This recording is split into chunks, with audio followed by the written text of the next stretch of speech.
a little bonus from an older episode to kick off the program. Welcome to Frankly Speaking here on WYDC TV Big Fox. I'm your host, Frank Akam. I'm so glad that you joined us this morning. We are broadcasting live from the Hesselson's studio here on Market Street in Corning. And we're going to be joined a little bit later on by Joe Tobia. He's running for Steuben County Legislator. We have a lot of questions for him. He was on probably a month ago, so we look forward to having him back on the program. If you have any questions, as always, you can reach out to me. There you go. There's all the contact information. If you have any questions for Joe, you can reach out there as well. We have a lot to talk about this morning when it comes to, obviously, Israel. We're going to also talk a little bit about the gag order placed on the former president if we get an opportunity, and, of course, the speaker's race. So there's a lot going on. The speaker vote it's being reported, will go to vote today. Jim Jordan confident that he'll have the vote. Some are saying that he could be 10 to 20 shy as of right now. We'll wait and see. But we'll talk a little bit about that later on as well. Iran is warning late last night, early this morning, that there could be preemptive action against Israel, and that could be in the next coming hours. Iranian officials warned late yesterday of possible preemptive action against Israel by the, quote, resistance front ahead of the Jewish nation's imminent ground invasion into Gaza. Now, this is interesting because, Iran continues to deny any involvement in Hamas's surprise attack. But I don't know, something fishy about that. Many of the media wanted to buy into that hook, line, and sinker.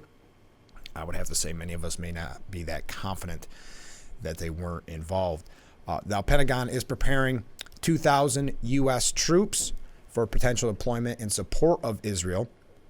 The notification of possible deployment does not mean those forces will definitely be sent to the troubled region, writes the New York Post. Only that they should be prepared to leave on short notice. It was not immediately clear what circumstances would necessitate this deployment. A Pentagon official told the New York Post the prepared to deploy order had been sent out, but declined to confirm the number of forces affected. No infantry troops are among those affected by the potential mission, and the forces would be assigned roles like advising the Israeli military and providing medical support rather than taking part in any combat. So I'm giving you some of the more breaking news early on before we go to our first break. We learned yesterday that President Biden will be going to Israel. Blinken announced it yesterday that the president will be going to Israel on Wednesday. And actually, I didn't realize this. I just found out doing show prep this morning that Governor Kathy Hochul is heading to Israel today, actually, to show support for the country. New York has the largest Jewish population in the world outside of Israel, and the Democratic governor has been an ardent supporter of the country's efforts to fight the Palestinian military group after it attacked Israel earlier this month. That is coming from, and I believe I actually have it up on the screen, it is coming from Politico. During these difficult times, said the governor, it's more important than ever for New York to show up in support of Israel. Tomorrow, meaning today, I'll be traveling to Israel for a solidarity mission where I plan to meet with diplomatic leaders and communities who have been devastated by the horrific Hamas attacks. New York will show the world that we stand with Israel today, tomorrow, and forever. Some of these trips, I know Chuck Schumer was there as well, and when Blinken was there, there's been numerous times where they've had to go to bunkers, if you will, because of the threats of missiles. So it is a scary trip, and I know that that's one of the reasons why they're saying there was a delay from the president trying to basically figure out the logistics and the preparation for that trip on Wednesday. Maybe we'll talk about that when we come back, but let's take our first break. This is Frankly Speaking. I can't thank you enough for joining us. We'll be right back. When we launched the campaign back on August 1st, we pretty much set up a roadmap, right to election day, and we've stayed right on course. And things are just falling into place as we move along. I think the one thing about the whole campaign that was unexpected was as I go knocking on doors, which I think all the candidates are in the middle of doing right now.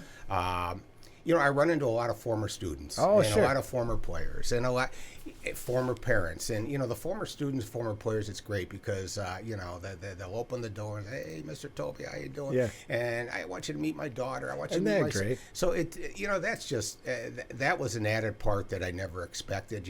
I never thought about, I mean, they're grown up. Right. These are, these Well, how does that affect your timing, too? Because a lot of times you knock on a door, you introduce yourself, maybe 5 minutes, but you're probably sticking at the door quite a bit longer. It does affect my time, and I'll give you an example. 2 nights ago, we were, doing our knocking on door thing, and we ended up talking to one man who I know and his wife, and it was about 45 minutes. Yeah. So I want to listen to what they say. It's of okay. course. I'll talk as long as I want. No, I mean, yeah, as yeah. long as they want to talk to me. I mean, that of doesn't course. slow us down. How's the experience been overall? Very good. Yeah. Very good. Eye-opening. Yeah. I mean, it's definitely territory I've never been in. I've never campaigned. Right. I've never been involved in a campaign. It's a lot of work. And I like the work. I really do. It's been keeping me busy. I tell my wife's happy because I'm not on the recliner anymore. I'm 6-7 hours a day doing sure. stuff. So, but it's going good. I enjoy it. Isn't it interesting? Because I think either petition process or when you're campaigning door to door, that's when you learn so much. And I know I say this on the program a lot, but you learn so much because everybody has a different issue. Absolutely. That affects them. Of course, you have the major issues that you hear over and over, which I want to ask you about in a moment. But there's always kind of an oddball out there, not as a person, but something you weren't aware of, even in your own hometown. Yeah. Isn't that interesting? Yeah, it is. And, what the people have to say is good. Yes. I mean, it's just, there are some eye-opening things that they say. But, it's important that you take the time to listen to them and just kind of lock them in the back of your mind and take them home with you because they're important to those people. Sure. So that's been nice. I mean, the people have been just great. They've just been welcoming and nice, and that's the part that I really enjoy. Just some of the discussions on some of the issues. Well, and that's encouraging too, because at a time, and I know you've been talking about voting on a nonpartisan basis, which I want to ask you about, but I think people realize that when you're running local, throw out all that stuff at the national level and let's just have the conversation, because whoever's running for legislature, whoever's running for town council or city council, those are the people that directly affect your life day to day, much more than the presidential or the Senate race or the congressional race. Yeah. Frank, I put that clause into my webpage as far as nonpartisanship, basically because, I get it. I know there's some of the Animosity things that are going on up in the big leagues. Yeah. But they don't happen down here in the local level. There's nothing. When I put my platform together and I laid out my 7 issues that I really, really wanted to concentrate on going into this candidacy, there was never any party affiliation with it. I looked at what are some of the things that I believe, having been here 66 years in Corning, all my life, that I think I can bring to Corning to make this city a much better place. And that's where those came from. I would never ask, I don't want anybody voting for me because of my party. That's not. I want them to vote because I'm the best candidate, and that's so very important. And what I bring to the table, and my qualifications, my past experiences, my past successes, take a look at those. Look at what I can bring to the table. If you like them, vote for me. Take a look at my opponent. If you like what she brings to the table, vote for her. Right. I think that's the way it's got to be at this level. I agree. And you can find out about that platform at electjoetobia.com. So you mentioned you run into old students. You've been in education your whole life, essentially. How does that translate to the county level? Well, basically, I was in the trenches with education, so I saw some of the things that that we need from the county or that would help us educationally. One of the things that blew my mind was I talked to some of the administrators that I still keep in touch with a couple weeks ago. And back when I retired from public schools in 2012, there were some broadband issues out in the rural areas. Yeah. And how's that affect education? Well, a lot of the teachers say, hey, let's do some research on your computer, and I want everybody to do this homework assignment. You got to research. Well, kids would come back the next day and say, I couldn't get on the internet. Right. So there was some lapses there that some kids just couldn't complete assignments because they couldn't get on the internet. It's still that way. That blew my mind when I heard that. It's still that way. Now, I do know the broadband issue is a big part of the comprehensive plan. Mm-hmm. So they're trying to get that broadband so it's solid out in the rural areas, and they can use it. But that's one issue of education. The other issues are how important early intervention is, preschool special education. I was a special education teacher for 20 years, worked with kids who were learning disabled. And there's no doubt, I mean, I lived at that. The earlier we can get to these children and students, the better off they're going to be in the future. That is huge. So you see these things going out, early intervention, preschool special ed. I sat down with Michelle Caulfield, superintendent of schools, about 2 months ago. And one of the things she said, we're still not there with some of the mental health we need in our schools. And they weren't there when I was there as principal. And they're still not. They need more. They need more. And with post-COVID going on, they need it more than ever now. Exactly. So those are some of the things I need to support for the education, for the schools here in Corning and in the county. And you talk about education, but let's talk about your goals overall. What are your goals for the county? Well, I think, when you look at my platform, I have I have those issues. They're important. I think the one thing going in, if I had to pick the one thing I got to really concentrate on if I should be elected into the legislature, would be the comprehensive plan, because it really encompasses so much. Sure. And I've seen the comprehensive plan, and it involves agriculture, broadband, economic development, safety issues, housing issues. So it really encompasses so many things that are good for the county, but also very good for Corning.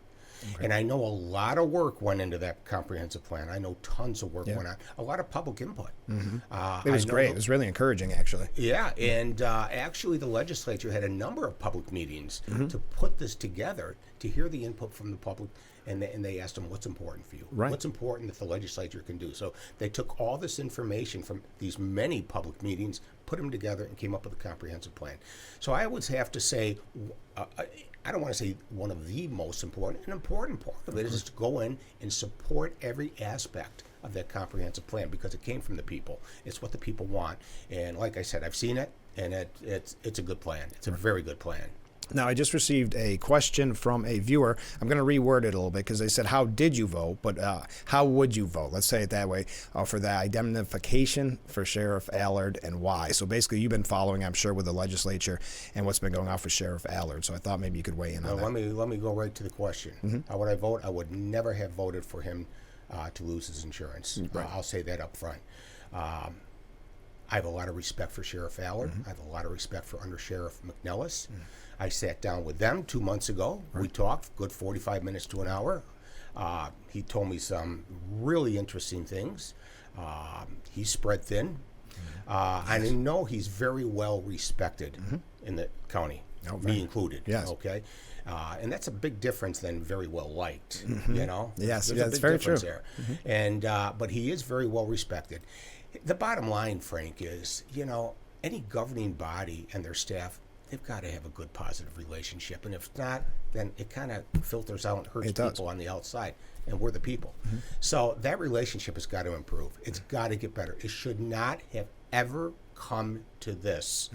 So, I think about that. It's got to be mended. They got to take care of it. They got to, get things much better. They can't just leave them hanging, because right now we have the power, or the legislature has the power, to make things worse or make things better. Right. And I know the people in the county want to make things better. So yeah, I would never have taken his insurance away or voted for it. Yeah, right. And I think to your point, when we talk about the public, we've talked about people coming up to you talking about the issues. That's what frustrated so many people, that there was no public input on it. Yeah. We didn't learn about it until the day it basically broke in the news. And that's not, I don't think that's the right thing for building the community. I agree. We when they came out with the statements, and both sides came out with the statements, and you read them, I read them. There was no readiness for them coming out. You know, I was like, wow, out of left field. Boom. Yeah, I know. And we should have been allowed to know that something like this was coming. I knew it was coming because I attended some of the legislature meetings. I attended some of the many of the committee meetings.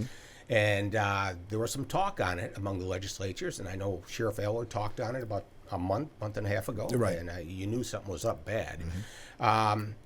The thing is, and I understand, I as a principal of a high school, you have personnel matters. And when you have personnel matters, You got to keep some of the facts behind closed doors. But when you have those serious personnel matters, usually your legal counsel will steer the boat. Right. They'll pretty much tell you what to say and what not to say. My guess is both sides have talked with their legal counsel and been told what they can and cannot say. So I don't think we know all the facts. I would like to know all the facts, but I'm sure their counsel is probably telling them you can't say this, can't say that. That's just from previous experience with me. But yeah, it when those statements came out, it was like, wow. My first thought was, that's embarrassing to the legislature. That's embarrassing. So, and I think, like you said, we had all that initial back and forth with the letters, and then it's kind of gone quiet. And I think that's to your point that maybe, okay, let's wait until I think it's November 9th when they start to have the hearing. Boy, it's tricky. And like you say, it's I don't think it builds the community. But all right, let's go through a couple other ones before we go here. I didn't even ask this at the beginning, but why did you decide to run? Well, I'd been asked to run before. Okay. And, when I fully retired in 2015, you go into retirement and it's, a lot of hoopla. Hey, we're going to do this and that. And so, my wife and I we had some things that we had planned, and we've done those things in the past 8 years. And along the way, I was asked to run for some political seats. And I used to say, I'm not ready. I'm not ready. Things have slowed down for my wife and I'm to the point where I still feel good. I coached in this city. I was principal in the city. I taught in this city. I was the athletic manager at one of the high schools. Right. I was in charge of all athletics at East High.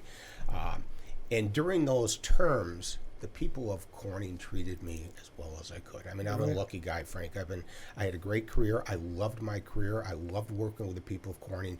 And it got to the point where I finally said during my retirement, like the last 6-7 months, it's time to do something for Corning. And I'm very confident I can step into the legislature and do some good things. I'm not trying to sound arrogant. I'm not trying to sound pompous.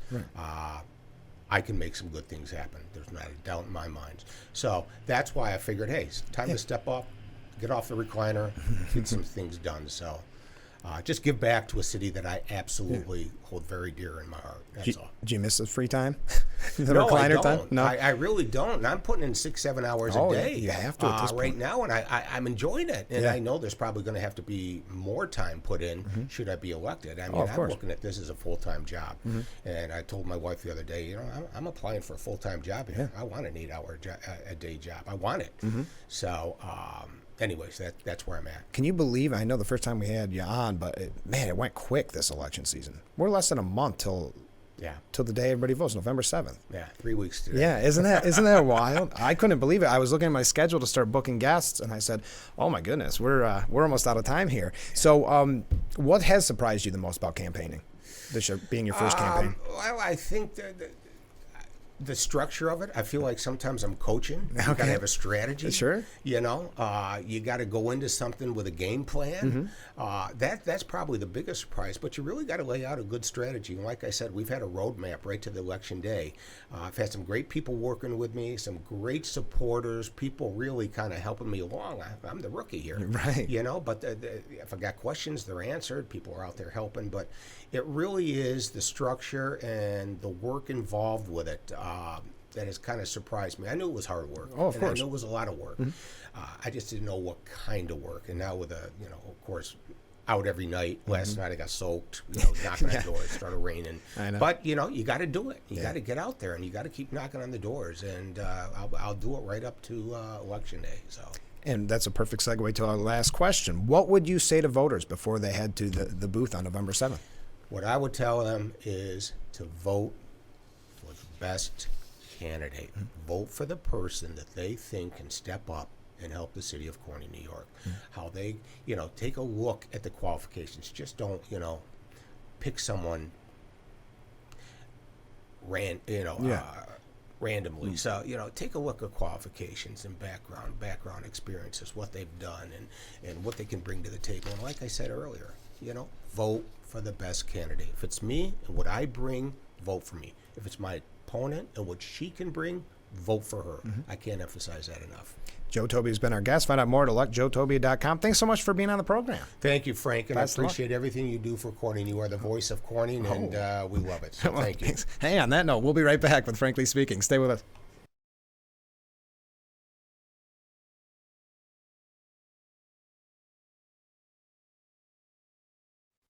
Look at that beautiful view of Market Street. I'm not going to play my theme music because I'm afraid it may have ran long again, like we had the problem with late last week or early this week. So thank you to our guest, Joe Tobia, for joining us here on Frankly Speaking, broadcasting live from the Hesselson studio. So we appreciate that's going to be a really fascinating race to watch as we near. That's probably the biggest race in the area. So we will be talking, hopefully, with both of the candidates, Allison Hunt, here in just a little bit. I'll keep you updated. And we do have a very, very busy schedule this upcoming week, next week. So make sure that you tune in. We just got to wait. All right, let's get back to the international news. We also have some national news. As I had mentioned before, our guest, Joe Biden, is going to visit. The president is going to visit Israel on Wednesday to, quote, reaffirm the United States' solidarity with the Jewish nation, more than a week after Hamas terrorists slaughtered over 1,400 people, including at least 30 Americans, and took dozens of hostages in the Gaza Strip. Biden's expected trip was announced Monday night by Secretary of State Antony Blinken, after the top U.S. diplomat met for nearly 8 hours with Israeli Prime Minister Benjamin Netanyahu. On Wednesday, President Biden will visit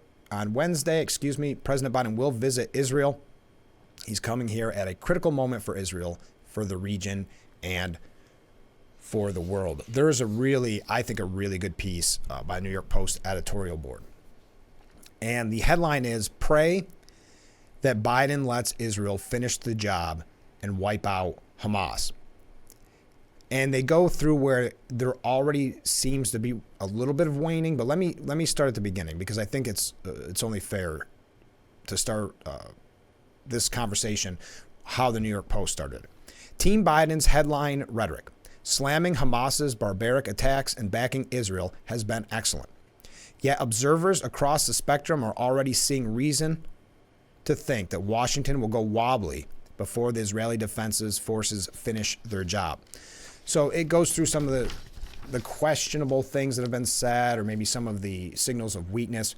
But it says, again, by the laws of war, Hamas, by using civilians as shields, bears the responsibility for Gazans' suffering and loss of life. The terrorists laugh at the idea of restraint. America's leaders mustn't get suckered into letting them use it as an added shield. And I thought that was a very good line at the end, and that's why I wanted to mention that piece from the New York Post editorial board, which you can find for yourself at the New York Post. And to their point, the White House has confirmed that Hamas is, quote, literally throwing up roadblocks to stop Palestinians and others from evacuating. This coming off of MSNBC yesterday. John Kirby spoke to Morning Joe, saying that Hamas is, quote, literally throwing up roadblocks to stop people of other nationalities and Palestinians who want to flee the fighting. Now, on the other side of this, not just the technical aspect to all of this, of course, there's been just the heartbreaking, I should say, reaction by so many. You really see, and I know we've talked about this since the beginning, but the idea of the strain of anti-Semitism that we're seeing at so many levels. While some are very upset with the Squad released a Israel ceasefire resolution yesterday. More than a dozen far-left House Democrats called for an end Monday to the 9-day-old war in Israel, with a resolution that referred to the October 7th Hamas terror attack as, quote, armed violence, and made no mention of American hostages held in the Gaza Strip. It was called the Ceasefire Now Resolution, and it was introduced by Representative Cori Bush of Missouri, Rashida Tlaib of Michigan, Andre Carson of Indiana, Summer Lee of Pennsylvania, and Delia Ramirez of Illinois. Other supporters, of course, AOC, Jamal Bowman, etc. Supporters of Israel blasted the resolution, noting it came as the Jewish state prepared to conduct a ground invasion to destroy Hamas. Yes, the timing on this, of course. As many said on X or on Twitter, Why aren't you calling for Hamas to release the hostages? Another user wrote, and I thought this was a very good point, calling for an end to violent action after a bunch of Jews have been murdered, but before they can retaliate against those responsible, isn't humane or neutral. It's pro-terrorist. And you also see on college campuses, it is unbelievable. I know we've talked about it a lot. I don't want to keep kind of belaboring it, but it's worth mentioning. When we come back, we're going to talk about, unfortunately, an example right down the road, another example right down the road. This is at least the second at Cornell. We're going to see what some people are saying in response. That's coming up in just a little bit. So stay with us. We'll be right back with Frankly Speaking. And like I said, we do have a lot to talk about when it comes to the speaker's race. Hopefully we could talk a little bit about the gag order placed on the former president, Donald Trump. So we'll see to how much we can get to before the program ends. We're about halfway through. So stay with us. This is Frankly Speaking on WYDC TV, Big Fox. And we are back with Frankly Speaking here on WYDC TV, Big Fox. I get lost looking at the Marcus Street view. I apologize. So, Cornell University, a professor was caught on camera. And it's not really caught. I mean, it was at a speech, so there's no caught anymore. You're on camera. If you're going to go to a quote-unquote pro-Palestinian protest and give a speech, I think at this point you should accept that what you say will be out there in the ether. A Cornell University professor was caught on camera telling students Hamas' terror attack on Israel was exhilarating and energizing. Here's the professor there. His name, Russell Rickford, just down the road in Cornell. He said, it was exhilarating. It was exhilarating. It was energizing. And if they weren't exhilarated by this challenge to the monopoly of violence, the shifting of the violence of power, then they would not be human. I was exhilarated. Now, this is happening all over the country at various universities. I know a lot of major donors have backed out of, what was it, UPenn and Harvard. Harvard's the focus, and I saw someone at a piece said the reason we talk about Harvard so much, well, for two reasons.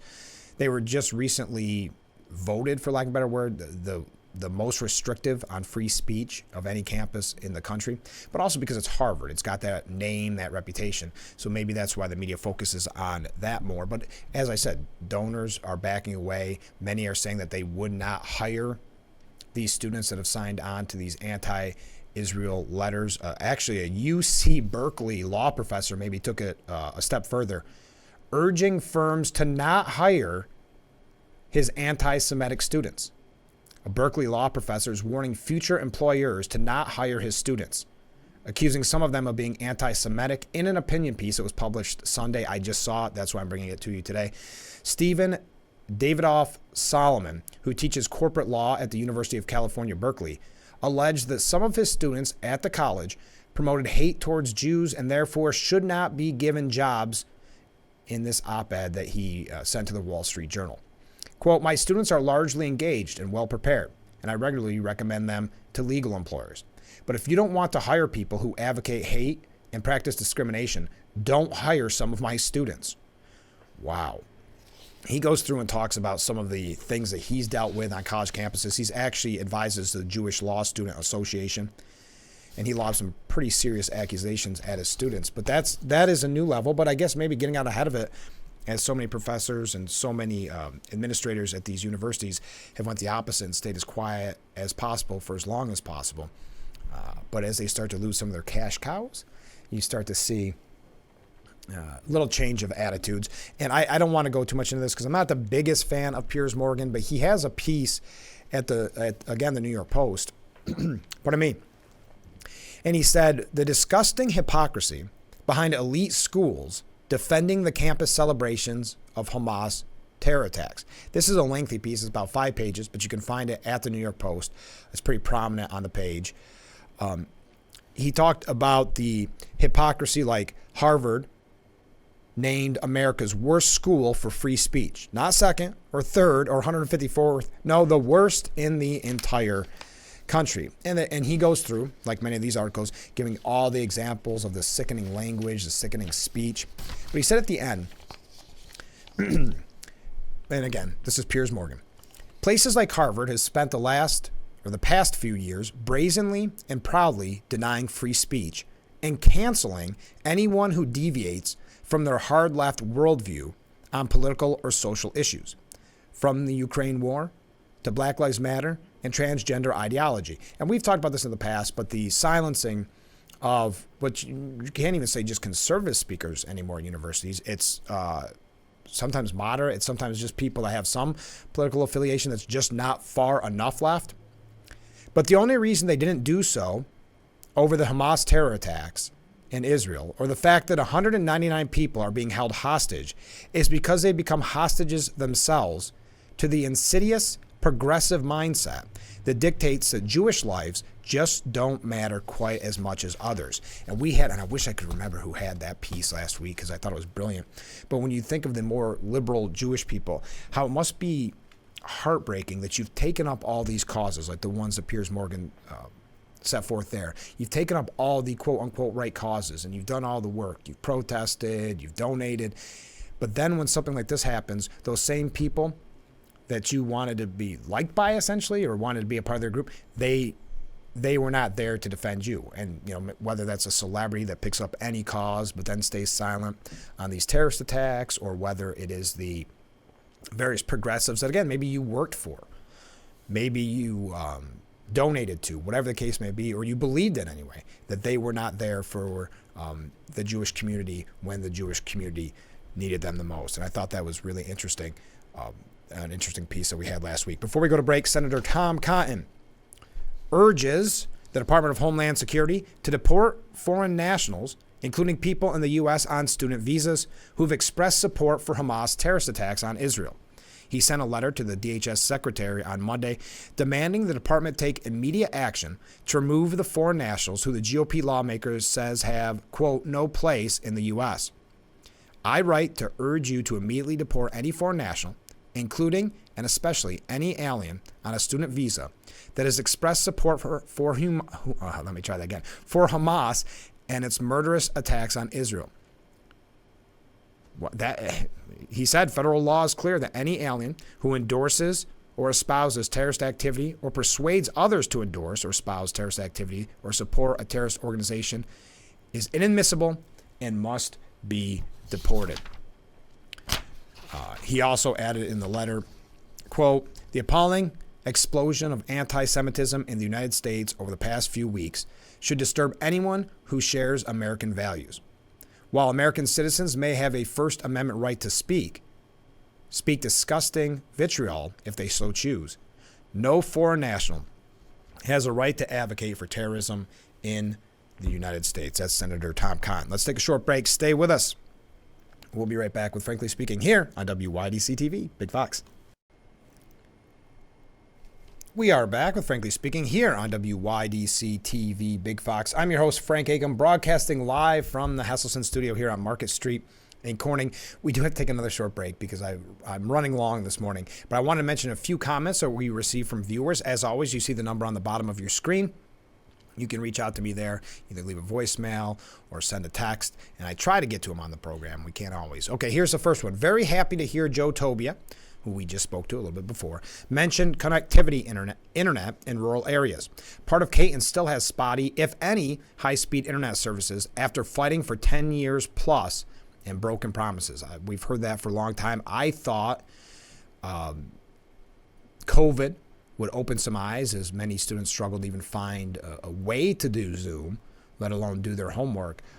And there has been, at least at the federal level, a lot of promises made. I don't know if a lot of promises kept, because I've heard from a lot of people through the years that are very frustrated that the broadband issue continues to be a problem after all these years. Excuse me, I have a little technical glitch there. Sorry about that. All right, we're going live on there. That's what makes it so exciting. The second comment. There we go. I have mentioned it before. Anyone that applauds Trump getting a gag order, I should mention this is a completely different person. These are two different comments, okay? I have mentioned it before. Anyone that applauds Trump getting a gag order It is only a matter of time before it happens to any and everyone. Anyone that doesn't defend freedom of speech for all can't see outside their own forest. That's a very fair point, because if you saw the quote from the judge, Chutkan, is that how you pronounce it, Chutkan? She said something, I don't want to misquote it. Here we go. Quote, "One could come away from these arguments with a mistaken understanding that the First Amendment is an absolute right," Chutkan said on Monday. "That is false. The First Amendment yields to the administration of justice." And already seems to be a bias when she says she believes that there's a real possibility of violence against Smith and his team when the former president tweets, I suppose. We'll talk about that when we come back. Oh, man. Yeah, we're running late. Stay with us. We'll be right back with Frankly Speaking here on Big Fox. We are back here on Frankly Speaking on WYDC TV Big Fox. I'm your host, Frank Acom. We are broadcasting live from the Hesselson studio here on Marcus Street in Corning. We got to move fast. We do have one more quick break coming up in a little bit. But, boy, did you see that? Well, the former president lashed out at the current president over that 60 Minutes interview that we mentioned yesterday. They just interviewed crooked Joe Biden and led him along like a lost child. Each question contained the answer, which we commented on yesterday as well. The questions were real. It was almost like, here is the answer you're supposed to have, or here, I think I kind of referenced it to a Wikipedia type article, because here's the background of why the president said that. And was so weakly and apologetically asked that it was a joke, which should be considered a campaign contribution to the Democrat Party. So that's the former president. But if you look at what Pelley, the person who interviewed him, Scott Pelley, right? From CBS News. When he interviewed Joe Biden, they almost gave a disclaimer about his condition, which is very troubling. Quote, "Late Thursday, we met President Biden at the White House. It had been a rough week, and we could see it on him. Mr. Biden will be 81 next month, and he has said that when he's tired, his lifelong stutter can creep back in." And he went on to say later, or in a different, maybe after the interview, that he just looked rough, that he was tired. Well, yeah, there's a lot of pressure there. But going back to Van Jones's point from earlier this month, I believe it was, is you might like, as he called Joe Biden, Grandpa. He's a lovable guy. But do you want to see him put in this situation with this kind of stress level? And remember, it's 5 years, because all next year they'll be campaigning. So 5 years where CBS feels the need to put a disclaimer before the interview because he's tired. Anyway, let's take that last break. When we come back, we're going to be talking about the speaker's race really quickly and that gag order if we have a chance. So stay with us. This is Frankly Speaking on WYDC TV, Big Fox. We are back with Frankly Speaking here on WYDC TV, Big Fox. I'm your host, Frank Acom. So let's go. Jim Jordan, he's going to take the speaker vote to the floor today. Jordan picked up key support from holdouts heading into Tuesday's vote, which comes 2 weeks after McCarthy's historic ousting. And his allies are bullish that he can corral the 217 votes he needs to be elected. Quote, "We need to get a speaker tomorrow," Jordan said. "The American people deserve to have their Congress, their House of Representatives working. And you can't have that happen until you get a speaker." Now, I meant to mention this on the program yesterday. Totally forgot. I ran out of time, one or the other. That Representative Nick Langworthy has shown his support or endorsed Jim Jordan, saying the time has come for the Republican conference to unite and support Jim Jordan to be the next Speaker of the House. Jim has a plan to take us forward in a narrow majority in divided government. He has a proven track record of conservative leadership that makes him uniquely qualified to bring us together with a stronger resolve. I will be enthusiastically voting for Jim Jordan for a second time this week. It's time to bring this vote to the House floor so we can get back to the business of the American people, secure our border, aid Israel, and make real fiscal change. I would add on top of that to continue the impeachment inquiry investigation, which has yet to, or impeachment inquiry, which is also stalling. And so that was Representative Nick Langworthy. Thank you for that statement. That's a few days old, but I wanted to bring it to you anyway if you missed it. And the Post editorial board goes after Matt Gaetz over all of this. If he wanted this, America suffers. He goes, what if he now, and I don't even know if it's accidentally, but now what if he delivers Hakeem Jeffries as speaker? What if it ends up going that direction? Where's the win? So far, the only win has been for Democrats. Worse still is the timing of Matt Gaetz and his company's chaos gambit. Israel stands on the brink of full war with Hamas. Ukraine continues to battle against Putin's aggression. Thanks to Matt Gaetz, the House is useless in the face of this global crisis. And you've got government funding, what is that, November 17th, where we could have another shutdown scenario. And in case you forgot, amid all the other grave news, there's supposed to be an impeachment inquiry into the president that's also on hold. In other words, on all the crucial political issues of the moment, Matt Gaetz and his comrades have endangered America and her allies while handing massive wins to the other team in the bargain. Okay, so anyway, you get the idea, because we are out of time. Yes, the judge, Tanya Chutkan, has imposed a gag order on Donald Trump in his 2020 election subversion case. That's according to AP News. Subversion case. CNN put together the takeaways from it, but it's really, I'm not going to say not worth our time, but you get the idea. And Trump's spokesperson has released a statement. But I'm out of time. Thank you to everybody who joined us. Don't forget about, if you're a town of Irwin resident, don't forget that meeting is tonight at 7 o'clock at the Coopers Plains Long Acres Fire Department. That is it for me today. Join us tomorrow morning starting at 7 for Frankly Speaking, only on WYDC TV, Big Fox. Have a great day, everyone.